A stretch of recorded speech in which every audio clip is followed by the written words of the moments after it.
Dicono che penso in modo strano, ma io non lo faccio apposta.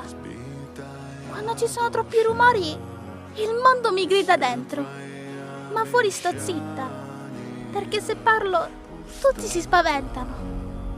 Vorrei solo che qualcuno sapesse come vivere nella mia testa.